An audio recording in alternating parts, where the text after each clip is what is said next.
नमस्कार, मैं हूं सुनील और आप इस समय देखना शुरू कर चुके हैं अपना खास कार्यक्रम एजुकेशन एंड जॉब बुलेटिन यानी बिहार शिक्षा समाचार, जहां बातें करते हैं बिहार शिक्षा जगत की खबरों की। आज है 12 दिसंबर 2024 दिन गुरुवार। तो आइए जानते हैं बिहार शिक्षा जगत की क्या कुछ बड़ी खबरें निकलकर सामने आ रही है। जैसा कि आप जानते हैं कि शिक्षक नेता यानी परिवर्तनकारी प्रारंभिक शिक्षक संघ के प्रदेश अध्यक्ष बंशीधर बर्जवासी शिक्षक से एमएलए एमएलसी बन गए हैं, एमएलए बन गए हैं, यानी कि विधान परिषद, क्षमा करेंगे, विधान परिषद बन गए हैं। शपथ ग्रहण होना और अब उनकी जीत की खुशी शिक्षक हर जिले में मना रहे हैं, मिठाइयां बांट रहे हैं और बधाइयां दे रहे हैं। अब बिहार के खासकर के शिक्षकों की मुद्दा जहां सदन में गूंजने की आस लगाए शिक्षक हैं, वहीं बर्जवासी ने कहा है कि सदन का इंतजार कौन करे, शपथ ग्रहण के बाद सड़क पर भी जोरदार आंदोलन होगा। अर्थात नियोजित शिक्षकों का जो पूर्ण वेतनमान होता है, उसके लिए अब लड़ाई संघर्ष एक बार फिर से वंशीधर बर्जवासी तेज करेंगे। सड़क पर जहां उनकी आवाज गूंजेगी, वहीं अब सदन लगने पर आवाज उठाएंगे। जान लीजिए सदन का फॉर्मूला। सदन समय पर लगता है, जो बातें शिक्षक के प्रतिनिधि वहां रखते हैं, और सड़क के लिए कोई तिथि निर्धारित नहीं होता है। जब समस्या आती है तो उतर जाते हैं। तो इनका कहना है कि हमारी आवाज केवल सदन में ही नहीं और सदन में ही नहीं बल्कि सड़क पर भी शपथ ग्रहण के बाद गूंजेगी। कितना सही कितना गलत यह तो समय होगा, लेकिन यह जरूर है कि वंशीधर बर्जवासी 2005 से अब तक बिहार के नियोजित शिक्षकों के लिए आवाज बुलंद करते आए हैं। 2005 में बहाल शिक्षक वंशीधर बर्जवासी 2024 में बर्खास्त हो गए। के पाठक ने बर्खास्त किया लाठी और गुलाब को लेकर। एक घटना घटी थी शिक्षकों के साथ में। उस घटना के बाद बर्जवासी ने कहा था कि हर स्कूल में डंडा रखिए और गुलाब रखिए। जिस प्रकार से अधिकारी पेश आते हैं उस तरह का व्यवहार कीजिए। अच्छे अधिकारी अच्छे से पेश आते हैं तो गुलाब दीजिए, और वह ताकत से आते हैं तो लाठी दीजिए। उसी पर विभाग ने संज्ञान लिया और बर्खास्त कर दिया, और आज विधान परिषद बन गए हैं। जीत हुई है, प्रचंड जीत हुई है, और जीत इस तरह की हुई है कि जदयू चौथे नंबर पर है। अब शिक्षकों की समस्या को लेकर शिक्षक नाराज है कि हमारी समस्या सोल्व नहीं हो रही, बल्कि उसको और बढ़ा चढ़ा दिया जा रहा है। अब राजनीतिक गलियारे में यह चर्चा तेज हो गई है कि शिक्षक नाराज।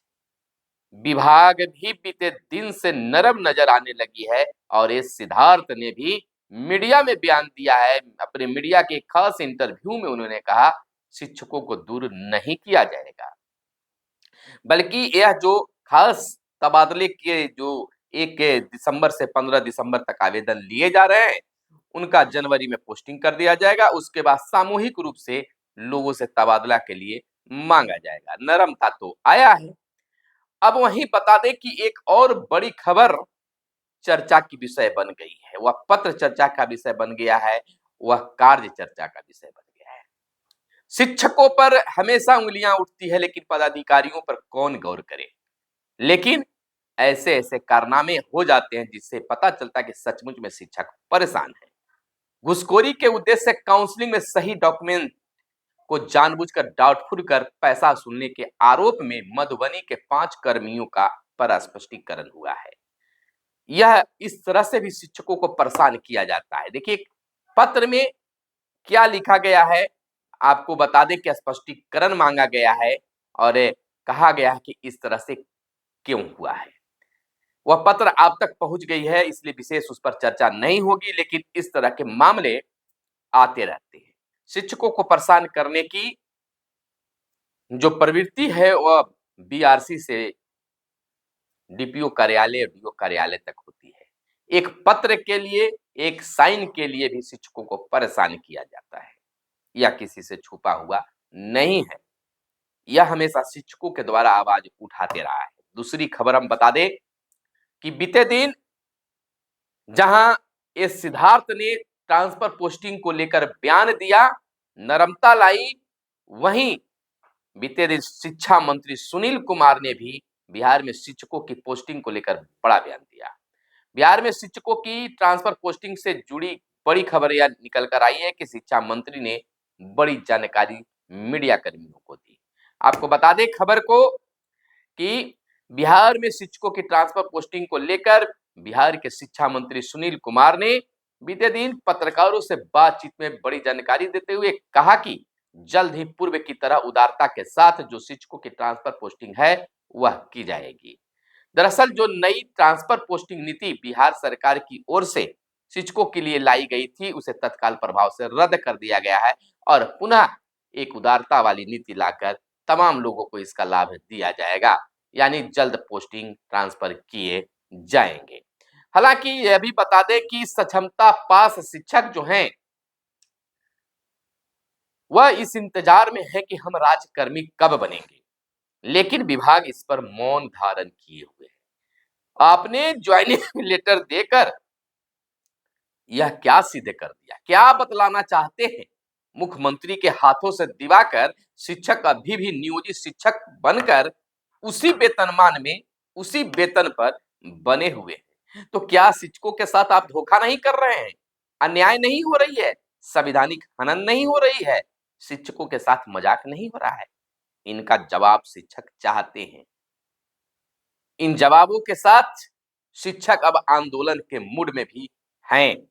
कब आंदोलन हो जाएगा कहना फिलहाल मुश्किल है, लेकिन वह शिक्षकों की गोल बन रही है और इसका खामियाजा सरकार और विभाग को भुगतनी पड़ेगी। इधर एक बड़ी खबर यह भी निकल कर आ गई है कि हर सोमवार को विद्यालयों में 8वीं कक्षा तक के छात्रों का मूल्यांकन अनिवार्य कर दिया गया है। सभी जिला शिक्षा पदाधिकारियों को यह निर्देश दिया गया है कि बच्चों की रीडिंग एवं मैथमेटिकल स्किल विकसित को 100 दिनों का अभियान चलेगा। बिहार के सरकारी विद्यालयों के छात्र छात्राओं में पाठ्य पुस्तकों को धारा प्रवाह पढ़ने और जोड़ घटाव गुना एवं भाग के प्रश्न को सही सही हल करने में अब भी कठिनाई होती है। इसकी नजीर उस समय सामने आई जब शिक्षा विभाग के स्तर से राज्य के 1000 विद्यालयों के कक्षा 3, 5 और 8 के 25,000 छात्र छात्राओं का असेसमेंट कराया गया। इसे गंभीरता से लेते हुए शिक्षा विभाग ने पहली से 8वीं कक्षा तक के छात्र छात्राओं में रीडिंग स्किल एवं मैथमेटिकल स्किल विकसित करने के लिए 100 दिनों का अभियान चलाने का निर्देश दिया है। इसमें प्रत्येक सोमवार को छात्राओं का साप्ताहिक मूल्यांकन को आवश्यक बताया गया है।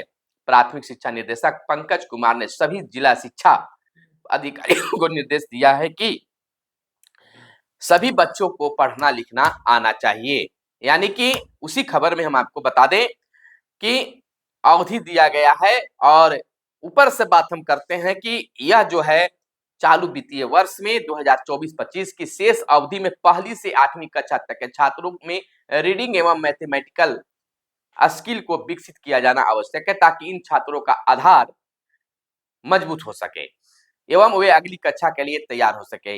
इसके लिए सभी विद्यालयों की पहली घंटी में प्रतिदिन छात्रों के लिए गणित के बेसिक प्रश्नों को त्वरित गति से हल करना अनिवार्य रूप से सिखाया जाए।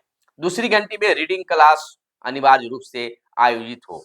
इसमें प्रत्येक बच्चा को पाठ्य पुस्तक पढ़ना सिखाया जाए। इसके लिए वर्ग शिक्षक जिम्मेवार होंगे। वर्ग शिक्षक छात्रों को रविवार के लिए होमवर्क भी देंगे। यह खास निर्देश आ गया है। इधर सरकारी विद्यालयों में अब भी छात्रों की दर्ज की जा रही है फर्जी उपस्थिति। प्रधानाध्यापकों और शिक्षकों की मिलीभगत से कम नामांकन को ज्यादा दिखाने की होड़ मच गई है। शिक्षा विभाग ने कुछ लोगों को कहा गया है कि कैंप लगाकर विद्यालयों को कराया गया है निरीक्षित गांव में कैंप लगाकर विद्यालयों का कराया गया निरीक्षण। विभागीय जांच में खुली निरीक्षित पदाधिकारी के भी पोल रिपोर्ट में लापरवाही के भी आरोप लगे हैं। आपको बता दें कि सरकार की सख्ती के बावजूद बिहार के सरकारी विद्यालयों में अब भी छात्र छात्राओं के फर्जी नामांकन और फर्जी उपस्थिति दर्ज हो रही है। इस मामले में प्रधानाध्यापकों और शिक्षकों की मिलीभगत सामने आई है, जबकि हर माह सभी सरकारी विद्यालयों के निरीक्षण में जिला और मुख्यालय के पदाधिकारी की ड्यूटी लगाई जा रही है। जाहिर है कि इतने बड़े फर्जीवाड़े को निरीक्षण में नहीं पकड़ पाने वाले लापरवाह पदाधिकारी भी जिम्मेदार माने जा रहे हैं। पूरे मामले की गंभीरता को देखते हुए शिक्षा विभाग के अपर मुख्य सचिव डॉक्टर एस सिद्धार्थ ने बीते दिन सभी शिक्षा पदाधिकारियों को पत्र लिखकर आग्रह किया है।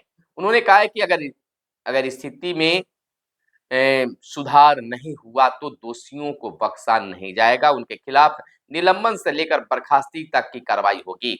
पत्र में कहा गया है कि कुछ व्यक्तियों को गांव के विद्यालयों के निरीक्षण हेतु भेजा गया था। इन व्यक्तियों ने विभिन्न गांव में 1 महीने रहकर विद्यालयों के संचालन के संबंध में लिखित जानकारी दी गई। इसमें बड़ी संख्या में जहां एक और कुछ समर्पित शिक्षकों के प्रत्यंश से विद्यालय में सुधार आने की जानकारी दी गई है, वहीं दूसरी ओर कुछ लापरवाह शिक्षकों द्वारा विद्यालयों को सुचारू संचालन में धोखाधड़ी किए जाने की भी सूचना मिली है। बच्चों की उपस्थिति की फर्जी संख्या रहे हैं, इसमें प्रधानाध्यापकों की भी मिलीभगत है। यह निरीक्षण रिपोर्ट जिला शिक्षा अधिकारियों ने बनाई है। इतना ही नहीं, विद्यालय के पास रहने वाले शिक्षक शिक्षण कार्य में रुचि नहीं दिखा रहे हैं। निरीक्षित पदाधिकारी को भी आग्रह करते हुए कहा गया है कि निरीक्षण से संबंधित स्पष्ट निर्देश के बावजूद निरीक्षण व्यवस्था में इतनी त्रुटि होना गंभीर मामला है। तो इस तरह के भी मामले सामने निकल कर आ रहे हैं। तो वही शिक्षकों को जनवरी के पहले सप्ताह में ऐच्छिक स्थानांतरण का मिलेगा लाभ, तैयारी चल रही है। आपको बता दें कि बिहार के शिक्षकों को ऐच्छिक तबादले का लाभ जनवरी के पहले सप्ताह तक दे दिया जाएगा। इसके साथ ही शिक्षक नए आवंटित स्कूल में अपना योगदान भी करेंगे। आपको बताते चले कि शिक्षा विभाग के अपर मुख्य सचिव ने इसको लेकर बीते दिन यह जानकारी मीडिया को दी है कि तबादले को लेकर शिक्षा विभाग तेजी से काम कर रहा है। डॉक्टर सिद्धार्थ ने कहा कि ऐच्छिक तबादले का लाभ देने के लिए ही यह कार्य किया जा रहा है। आपको बताते चले कि जल्द ही इसको लेकर होगा और प्रधान शिक्षकों के पोस्टिंग भी जनवरी महीने में किए जाने की बातें सामने आ रही है। आपको बता दें कि 60,205 शिक्षकों ने किया है अब तक आवेदन तबादले को लेकर। बताते चले कि आवेदन बिहार में विभिन्न जिलों से तबादले के लिए 10 दिसंबर के दोपहर तक 60,205 शिक्षकों ने ऑनलाइन आवेदन किया है। इसमें सबसे अधिक 50,293 शिक्षकों ने दूर पदस्थापन होने के कारण स्थानांतरण की इच्छा जताई है। स्थानांतरण आवेदन के लिए शिक्षकों को 15 दिसंबर तक का समय विभाग ने दिया है। इधर शिक्षकों के तबादले के बाद जुटाई जाएगी रिक्तियां। शिक्षा विभाग के अपर मुख्य सचिव डॉक्टर एस सिद्धार्थ ने कहा है कि शिक्षकों के स्थानांतरण कार्य पूरा होने के बाद नए सिरे से स्कूल और विषयवार शिक्षकों की संख्या जिलों से प्राप्त की जाएगी। इससे यह साफ हो जाएगा कि अब और कितने शिक्षकों की नियुक्ति की आवश्यकता है, किस स्कूल में कितने पद रिक्त रह गए हैं। उन्होंने यह भी कहा है कि कई शिक्षक अब प्रधान शिक्षक बन गए हैं, उनकी भी काउंसलिंग फिलहाल चल रही है। काउंसलिंग के बाद इनकी पोस्टिंग भी जल्द कर दी जाएगी। वहीं बिहार के 22.5 लाख बच्चों का नहीं बना है अब तक आधार कार्ड। उदासीनता है। 1,80,00,000 बच्चों का सरकारी स्कूलों में हुआ है दाखिला। 25 लाख बच्चों की सूची पोर्टल पर दर्ज हुई है निजी स्कूलों में। आधार कार्ड नहीं बनाने वाले हेडमास्टरों को शौकज। बच्चों की सूची ई शिक्षा कोष पोर्टल पर हो रही है फिलहाल दर्ज। 18 माह के डीएलएड वाले शिक्षक भर्ती के लिए मान्य सुप्रीम कोर्ट का फैसला आया है। एनआईओएस से 18 माह का डीएलएड करने वाले अभ्यर्थियों के लिए सुप्रीम कोर्ट ने राहत दी है।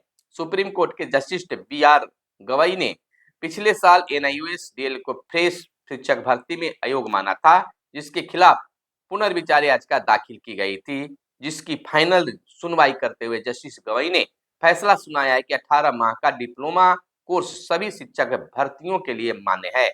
इस फैसले के बाद बिहार में शिक्षक नियुक्ति के चौथे चरण में एनआईओएस से डिप्लोमाधारी आवेदन कर पाएंगे। इससे पहले सुप्रीम कोर्ट ने कहा था कि एनआईओएस से 18 महीने का डीएलएड करने वाले अभ्यर्थी सरकारी शिक्षक बनने के लिए योग्य नहीं माने जाएंगे और आने वाली शिक्षक की भर्ती के लिए अप्लाई नहीं कर पाएंगे। ऐसे छात्रों को शिक्षक भर्ती परीक्षा से बाहर कर दिया गया था। गौरतलब है कि केंद्र सरकार ने 2017 में कहा था कि प्राइवेट स्कूल में पढ़ाने वाले शिक्षक एनआईओएस से डीएलएड कोर्स कर सकते हैं। इसके बाद बड़ी संख्या में शिक्षकों ने डीएलएड कर लिया। इसके बाद उन्हें 18 माह में ही डीएलएड करा दिया गया। इसके बाद 24 माह के डीएलएड करने वाले अभ्यर्थियों के ने इस मामले पर केस दर्ज कर दिया। इसके बाद से कई राज्यों में भर्ती से रोक लगा दिया गया था। तो ये बड़ी खुशी की बात है कि अब उन्हें भी लाभ दिया जाएगा। इधर स्कूलों की खामियां छिपाने वाले पदाधिकारी किए जाएंगे बर्खास्त। इस सिद्धार्थ ने कहा कि लगातार आपके द्वारा जांच किया जा रहा है, फिर भी खामियां निकल कर आ रही है, तो वैसे पदाधिकारी जांचकर्मी पर भी कार्रवाई होगी और बर्खास्त तक किए जाएंगे। इधर सरकारी स्कूलों में पहली घंटी में गणित और दूसरी में रीडिंग की क्लास चलाने की शिक्षा विभाग ने आदेश जारी किया है। इधर विद्यालयों के 3 माह तक नियमित होगी अब जांच। शिक्षा विभाग के राज्य मुख्यालय के निर्देश पर विभागीय अधिकारियों की ओर से विद्यालय जांच के लिए बनाया गया है खास रोस्टर। विद्यालयों की जांच के लिए शिक्षा विभाग ने 121 अधिकारी किए हैं तैनात। अधिकारियों को शैक्षणिक व्यवस्था एवं विद्यालय की स्थिति की करनी है सही जांच। तो अब सतर्क रहें और स्कूलों में रोज 1 घंटे बोलकर पढ़ने का अभ्यास अब बच्चे करेंगे। जिम्मेवारी वर्ग शिक्षक पर सौंपी गई है। इधर हम आपको बता दें कि बिहार के नियोजित शिक्षकों के लिए अब बड़ी खबर आ रही है कि बिहार के नियोजित शिक्षकों को नए साल का तोहफा बिहार सरकार जल्द देने जा रही है। मिलते हैं इस खबरों के साथ अगले वीडियो में। तब तक के लिए आप इंतजार कीजिए, लेकिन उससे पहले चैनल पर आप पहली बार आए हैं या अब तक चैनल को सब्सक्राइब नहीं किए तो चैनल को सब्सक्राइब कर दीजिएगा। मिलते हैं अगले वीडियो में, तब तक के लिए दीजिए इजाजत। जय हिंद, जय भारत, वंदे मातरम।